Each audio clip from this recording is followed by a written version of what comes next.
Okay, I'm going to continue on. You can watch me if you want to, or you can continue drawing and look at this in a little bit. When I squint at this picture, or you squint at this picture, what is your darkest dark? The shadow. The shadow. All right, so because of that, I'm going to go ahead and lay that shadow in. I'm going to come right up to the edge. I'm not going to go past that edge. And I want you to make a soft transition. Look at this right here. The outside edge of the shadow, it's slightly blurred.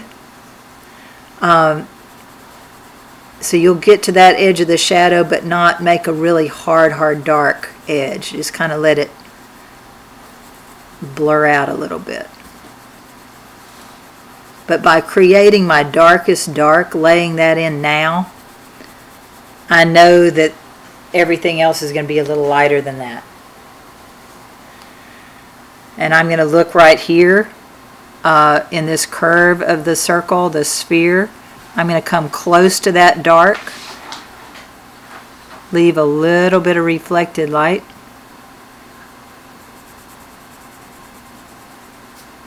And then when I get to where the table shows, then I'm going to go to the edge, because I want the edge of the sphere to create the shape rather than the line. And this is something that's going to take some practice.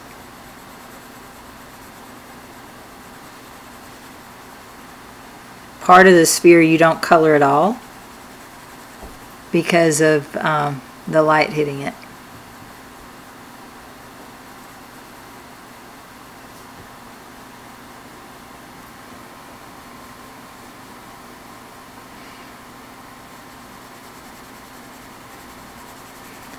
Go in different directions. Again, you're welcome to use your blender. I just haven't touched mine yet. I'll do it at the very end. If you'll look up here just for a second, right here and here is a transition where the background is darker, the sphere is lighter. Here it becomes the background is lighter, the sphere is darker. So when you pay attention to things like that, and just make sure when you get to that area that yours makes that shift, then you're going to be able to see where the sphere is, and you've created it without showing your original drawing line. And then this outside table part is, man, I'm barely touching because I'm still using that 6B pencil. I just want it a little darker up front. I made my table a little wider than what was in the original picture.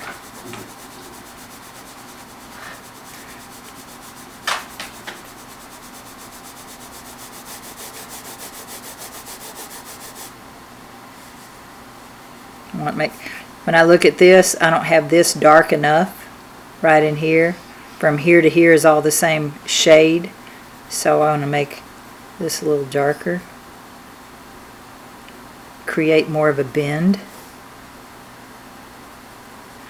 kind of like I did in that scroll the first day. And then y'all can go back and draw another one and try some shading.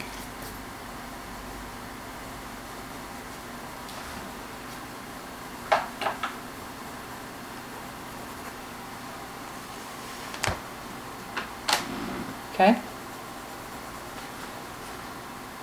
If you drew big, it's going to take you longer.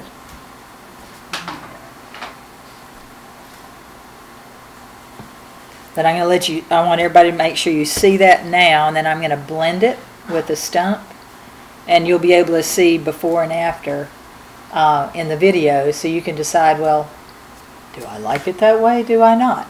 Some people like the texture that you see.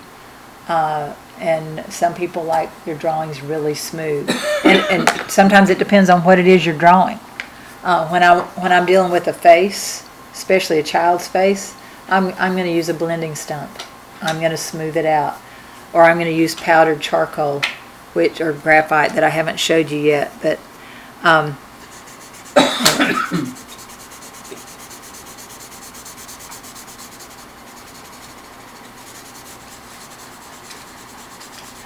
Now, sometimes when you're dealing with the blending stump, you're going to get these transition. Look up here for just a second.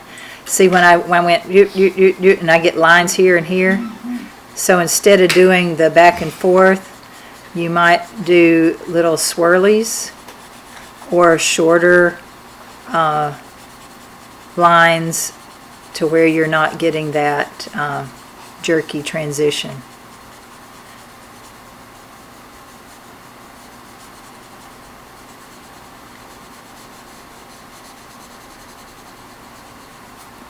Now, if I just went over a really dark part, I don't want to take my stump that's dirty and transfer it to a really light part. So make sure that you either come over here and, clean some of it off, or you flip to a cleaner side of your stump. But I'll go to the dirty side while I've got it there.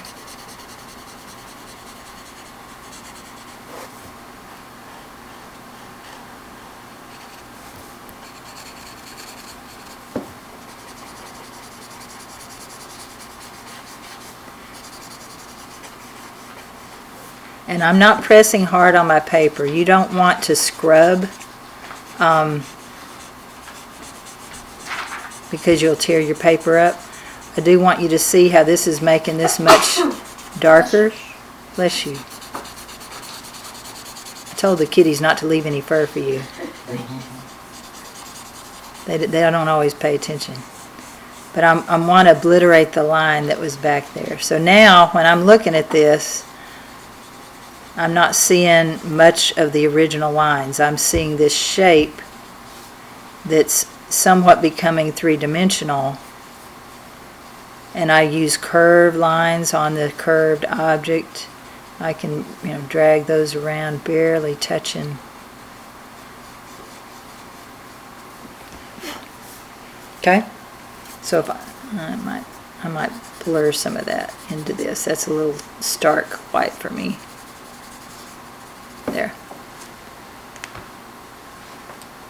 What do you think? Beautiful. Perfect. I think that could probably work on a couple months. Well, draw your next one smaller. Okay. It's working large. There's advantages and disadvantages. If I'm going to work large, I might work with a different tool. Because you have a tiny tip on your pencil. And if I'm going to work large, I'll probably use something that's wider. And there are pencils that are made that way. Let's see if I can. I have so many things that I would love to lay my hands on. And I think I'm all organized until I want it. Oh, I think it's over here. Carrie, when you get through it. Yeah, it's okay. Of course, I'm having challenges with this little thing here. Okay. And I see how this distance, all right, I don't have that. Right. So, but That's the dark one. That's fine. What you'd also come out a little bit. You just came straight. Come out just a little bit and bring that across, and then just make it a little longer. Yeah. So erase that line and that line. You're good. It'll come. All right. It'll come. I mean, I looked for the shapes in it. Yeah, y'all are doing fine. But getting something to appear round and good. Yeah, just come in and make this a lot darker and that darker.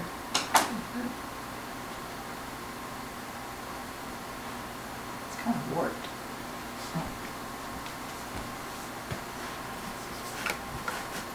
Okay, that looks better. Yeah, you're doing good. This pencil's not very dark. Is that inside the circle? Okay. You'd want the darkest dark here inside the circle. So yeah.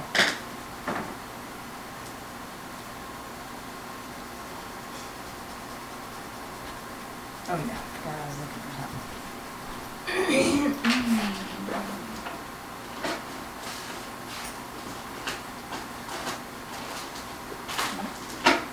on my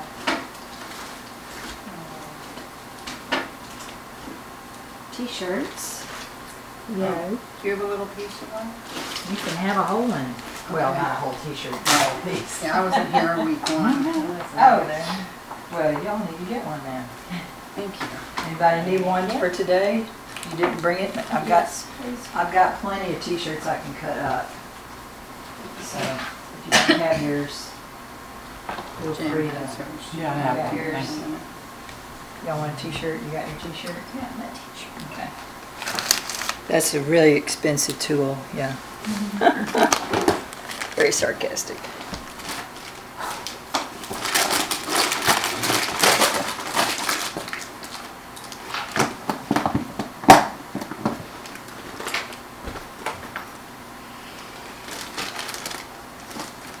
But you can buy pencils that have no wood, it's just a solid block of graphite. And you can lay them down and cover a large area. So,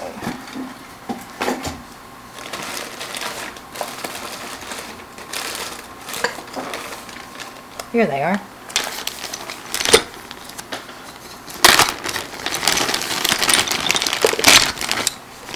More tools. These are solid blocks of graphite. So if I'm working large, for example, this one is a 9B. I can lay the whole thing down and get, you know, that, but, or, you know, and then it's going to get all over you. You know, there's different, but it's, you know, if you want to work big, they're a lot of fun to create different things with. 4B, 6B, you know, very loose, funky, fun, messy scribbles. That was a great example, wasn't it?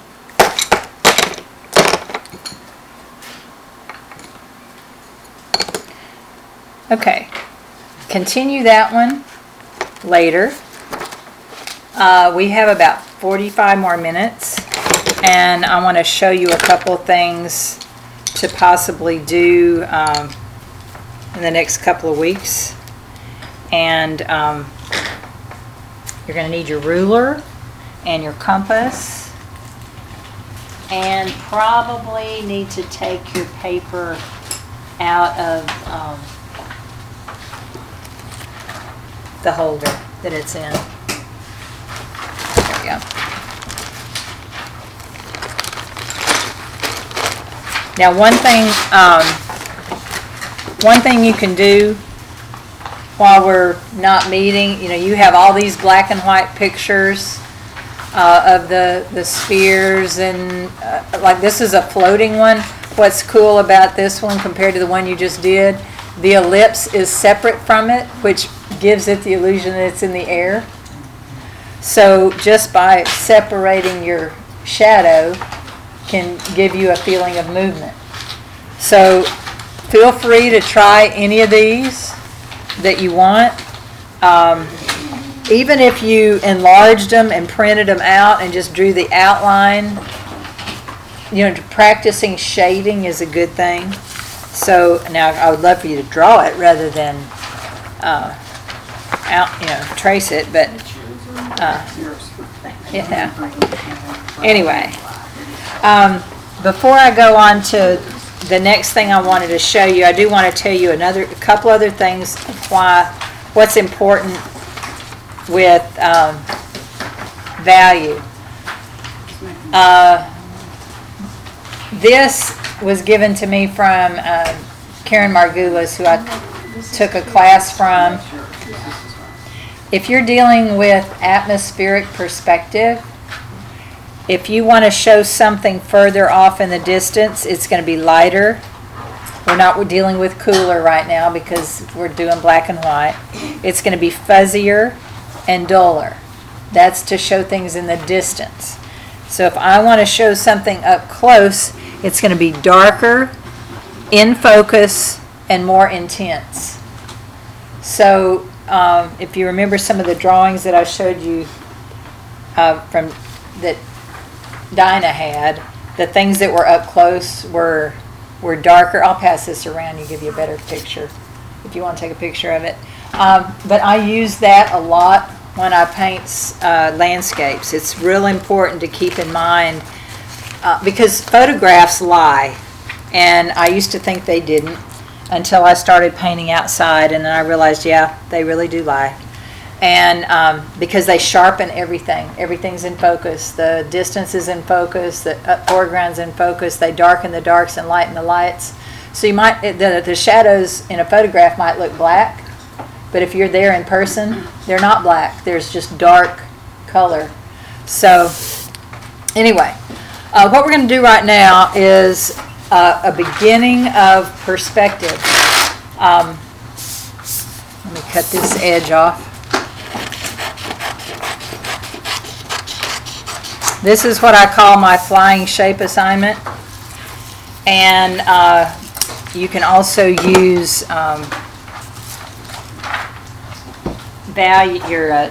the shading that you're practicing on this when you get to it. So to begin this, you'll need a pencil,